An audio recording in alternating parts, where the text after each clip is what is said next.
My friend wants to sacrifice my child. I don't want a virtue signal here, but I've always felt like child sacrifice is wrong. Then I found out that my ex-girlfriend, who remains one of my best friends to this day, might be sort of into it. I don't know what the purpose is. In fact, the whole story is so crazy that I'm starting to doubt my perceptions of reality. And to think it all started with a simple drawing. I didn't know Will could draw. Then I looked closely at Will's impromptu sketch and immediately regretted it. Will had sketched a near carbon copy of those wartime Uncle Sam posters, except not quite. The suit was there, bow tie, check, but the Uncle Sam body had the head of a goat. The animal flashed a welcoming, toothy smile. A hoof pointed at me, but it didn't want me to join the army. No, this creature had something else in mind. "I want your kids." Under that declaration, in slightly smaller letters, it read, "At Uncle Jerry's Family Fun Zone, opening soon." I'd never heard of Uncle Jerry's Family Fun Zone before yesterday. The place, I quickly learned, played host to a significant moment in Will's childhood. And although I'd been good friends with him for 15 years, he'd never told me the story. But today, he opened up. I wasn't trying to reopen any wounds from his past. I just wanted him to tell me a story. I'd been listening to a lot of NPR. Inspired by their storytelling segments and slices of American life, I purchased some professional recording equipment and set up a makeshift studio in my house. My goal was to capture and archive the stories of my friends, relatives, or really anyone who had something to say.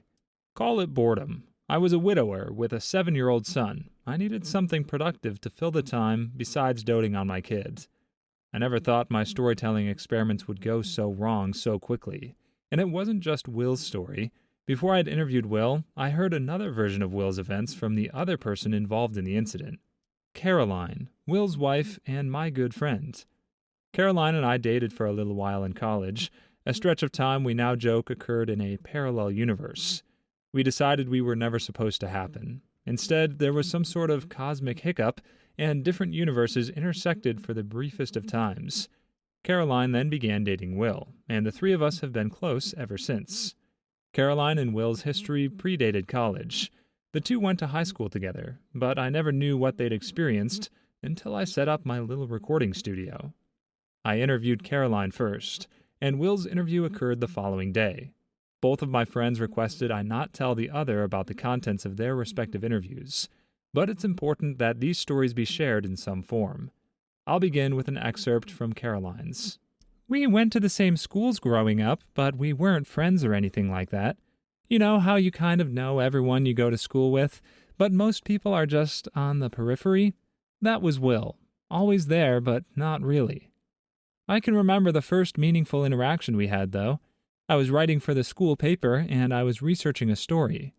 It was a legend in our town, something all the kids talked about, but no one could prove. Kind of a spook story to scare kids from staying out late or doing irresponsible things. It was this place called Uncle Jerry's Family Fun Zone. Just saying it out loud sounds so weird. Just completely and utterly made up. And when we got older, most of us thought that it was made up. It was just a silly and stupid legend, so of course it would have a ridiculous name. From what I remember, it was a children's play zone type place in the late 70s or early 80s. No one could pinpoint it. But this guy, Jerry something, inherited a piece of land out in the woods from his grandfather. He took all of his money and turned it into the fun zone. Slides, games, trampolines, an outdoor rec type place. But it was barnyard themed. So the place looked like a red and white barn with a silo, but inside was all this kids' stuff. But the messed up part was what happened there. Like 30 years ago, a kid slid down the slide and just vanished into the ball pit. There was no trace of him. I think he was 4, maybe 5. I can't remember for sure.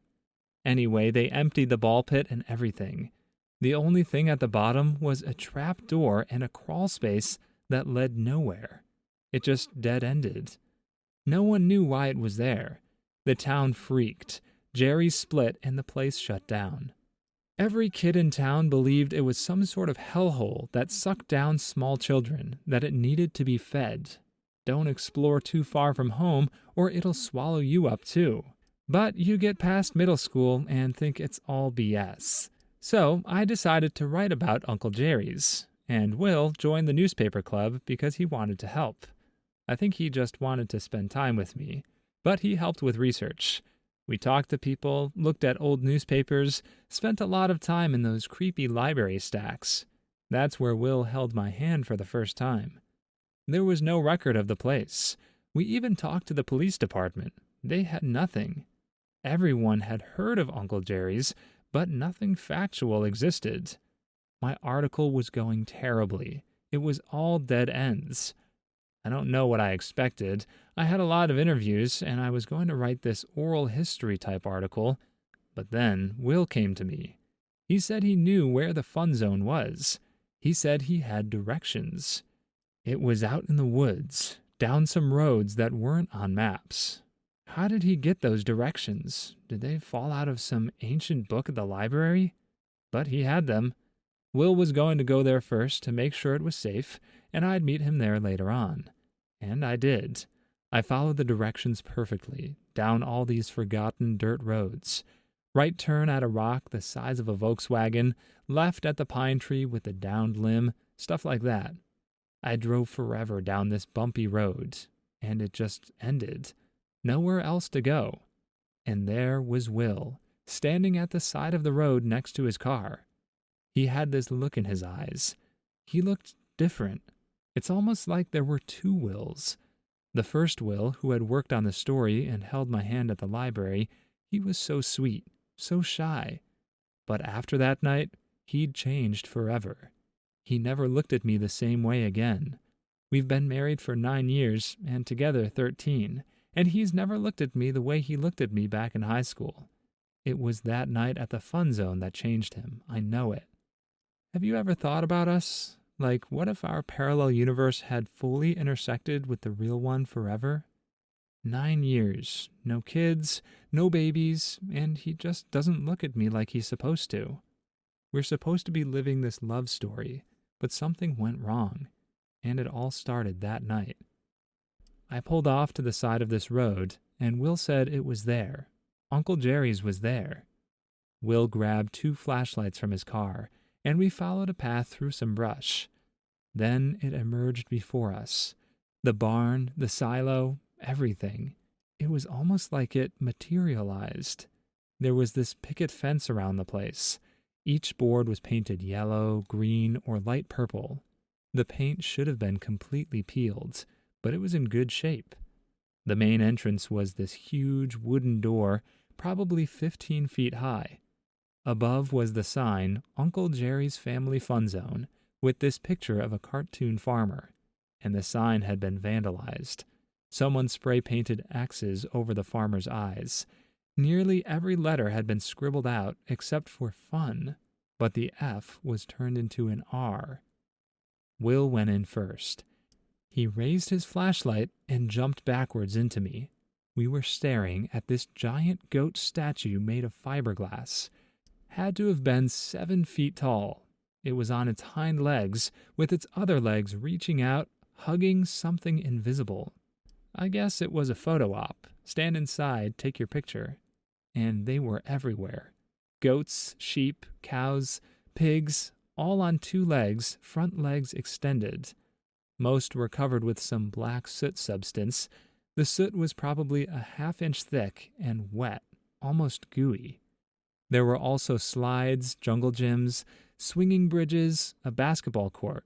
It was so dark and utterly silent. We got turned around so many times. It felt like we walked longer than we should have, like the place was bigger on the inside. We ran into a sign that said Uncle Jerry's Amazing Cornstalk Maze, but the walls were wooden with cornstalks painted on them. No way we were going in there. We found the ball pit at the bottom of the tallest and widest slide in the whole place. The pit was massive, 40 feet wide, maybe 6 feet deep. It was empty, and there was a ladder going into it. We climbed down. As we walked toward the hatch, our feet echoed. but it was a different kind of echo. It faded quickly, like something was sucking away the noise. We wanted to know what was inside the hatch. Had to know. We grabbed the steel ring and pulled it up. I thought I'd be greeted by the bones of that kid, but there was only the smell that rushed us. Cold and crisp, with a tiny whiff of sulfur. Will hopped right in, and I reluctantly followed. The stories were true. It was a crawl space to nowhere. We crawled about 20 feet, and the tunnel just ended. Nothing but a smooth steel wall. Then we heard noises from above. Something had jumped into the pit. We heard this single reverberating thud. Then footsteps directly above us, walking towards the hatch. We switched off our flashlights and pressed our backs into the steel. Will covered my mouth, and I did the same to him. My legs started trembling, and Will grabbed it, steadying it. We listened as the footsteps got closer to the hatch, and then they just stopped. I wanted to look down the tunnel, but I didn't want whatever was there to see the whites of my eyes.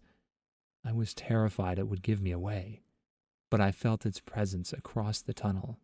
I felt it leaning down and staring at us. If you made it this far in the video, consider liking and subscribing for more videos coming. I even heard it breathing softly. It just watched us for a while. I never opened my eyes. The next thing I remember is the hatch slamming shut and both Will and I jumping, hitting our heads on the crawlspace ceiling. We stayed there, silent, for what had to be an hour. We eventually worked up the courage to crawl to the other end. I was praying that this thing, or person, or whatever, wasn't still inside with us.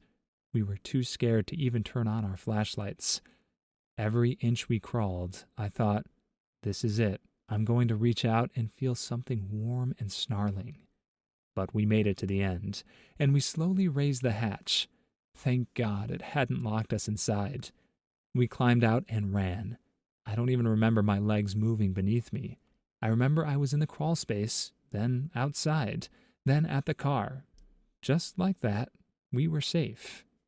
Will followed me to my house. We promised to never talk about it again. No article, nothing. I think we stumbled across something we were never meant to see. Something knew we were there, and I think it let us off with a warning. We didn't want to make it mad. I love Will, but it changed him. It changed me. It's been 15 months since Grace passed. What was it like to have a marriage like that and a child to love? That was the end of Caroline's interview. I turned off the recording. What Grace and I had was rare, and Caroline was traveling down a road that I had no interest in going. She left shortly thereafter, making me promise not to share anything with Will. I gave her my word. At one point, I dropped the digital recording in the trash icon and hovered over the empty button, but I couldn't do it. I dragged it back to my desktop. Will came by the next day for his interview. It began plainly enough. The first 20 minutes focused on his grade school years, his baseball days in college, and his love of 80s action movies. Nothing deep. That quickly changed. The interview veered towards love and marriage. I hoped we'd detour around it, but he looked me in the eyes and asked, "Have you ever heard of Uncle Jerry's Family Fun Zone?" I lied and told him I hadn't. He grabbed a sheet of paper from my desk and sketched out the Uncle Sam flyer. That's where Will's interview excerpt kicks in. I was sitting in class, and I look over. This beautiful girl in the row next to me is furiously scribbling. She's drawing this Uncle Sam flyer. I was drawn to it. So I stopped her after class and asked her, "What's Uncle Jerry's Family Fun Zone?" I'd never heard of the place. It was apparently some kid's place in the 1970s, and some little kid drowned in the ball pit. Caroline told me it was the most famous legend in our town, and she was writing a story about it. But I'd never heard of it. I asked my friends, my parents, teachers. I always got the same response. "What are you talking about?" That made me more curious. Is this beautiful girl putting me on? Google it. You'll find zero about Uncle Jerry's Family Fun Zone. If a legend is that famous, Wouldn't it have some presence on the internet? I joined the newspaper club, mainly to find out more about this girl and why she was obsessed with this legend that didn't exist. We interviewed dozens of people for the story. Historians, cops, librarians. We got a lot of strange looks. No one had heard of Uncle Jerry's. Caroline had this pull on me that was hard to explain. She was gorgeous and funny and motivated. Just motivated to find out more about this Uncle Jerry's place. And I liked it, even when I thought she was a little crazy. Here's the thing. I was hoping she'd give up. Drop the whole thing, and we can start dating and doing normal teenage things. But one night, I was up late cramming for a test, and I see this bundled-up old guy walking down my street. This guy looks like he's 200 years old. He stops at the end of my driveway, reaches into his overcoat, pulls something out, and slips it in my mailbox. I stand up, and he snaps his head and looks right at me. It was freaky. I dive down onto the floor, and don't have the sack to look outside for another 10 minutes. By that point, he was gone. I found out in the morning it was directions, scribbled on a napkin, weird directions, like, look for the tallest tree, then turn right. I knew it had something to do with Uncle Jerry's. I just knew it. I know I said I liked that Caroline was obsessive, but things turned weird quick. She kept coming over to my house, but she was more interested in my brother. He was 2 at the time. It was creepy. The way she looked at him, it was almost like she needed him for something. Like we'd come home one day, and David would be gone because Caroline took him. It doesn't make any sense, but I felt it. In my heart, I had this hideous feeling Caroline was looking for this place and was going to offer up my brother as some form of sacrifice. You probably think I'm yanking your chain. This is my wife. This is Caroline. The whole thing was insane beyond belief, but I had to know what she was up to. So I told Caroline I'd found directions to Uncle Jerry's. I told her they were folded up in some library book about the town's history. I gave her directions and told her I'd check it out first. But here's the thing. I gave her the wrong directions. They led miles outside of town in the opposite direction. Then I followed the ones the old man left me, and they led me right to it. It was real. And then Caroline showed up, with the wrong directions. She should have been 40 miles away, but here she was. That's when I knew there was something wrong about her, about that old man, about that place. Like it exists because she believes it exists. I decided at that moment there was some evil force in the world I would never understand, and Caroline was wrapped up in it. I'd never seen Caroline so excited. She was bouncing around that place, wanted to explore every inch. She even pulled me into some horrifying corn maze I thought we'd never get out of. Then we found the place where that kid disappeared. Caroline pulled open this hatch, and we wiggled through this crawl space that dead-ended. And then we heard something. Someone else was inside the barn. We heard its footsteps above us. I thought maybe it was the old man. Who else would know we were there? The hatch opened, and in the dark I saw this figure kind of lean down. It wasn't the old man. Too skinny. It couldn't have been a person. I turned to look at Caroline, and she was watching this thing with a little grin on her face. That thing kept looking on and breathing. Then, all of a sudden, it sniffed the air, like it was smelling us. And the voice, I'll never forget it. It was deep and raspy and terrible. It said, "Not young enough." Then it slammed down the hatch, and it was gone. I know you're wondering why I married her after that. Someone had to, and it had to be me. But she's better. She never wrote that article, never talked about Uncle Jerry since then. I'm not sure if she even remembers it. Maybe the evil is gone, but I'm always waiting for it to come back. She wants to have kids, but it won't be with me. I got a vasectomy years ago. I won't give her a baby, not after everything I know. But now she wants one more than anything. I told Will the doctors would find out about the vasectomy if they ever did fertility, but he didn't know what to do about that. The interview ended. My original hunch about my interview experiment was correct. The microphones and tight space elicit honesty. What I experienced was an honesty I hope to never experience again. Even having the audio files felt wrong. But someone needs to know. I spent hours transcribing their interviews, dumped the text on a USB drive, and tossed it into a box in my closet. I deleted the audio files from my computer, then put my microphones out to the curb. But it didn't cure me. I was haunted by their stories, not just the horrific situations they found themselves in. It was the secrets and lies they've lived ever since. Will and Caroline came over for dinner a few weeks after the interviews, and it was like nothing was wrong.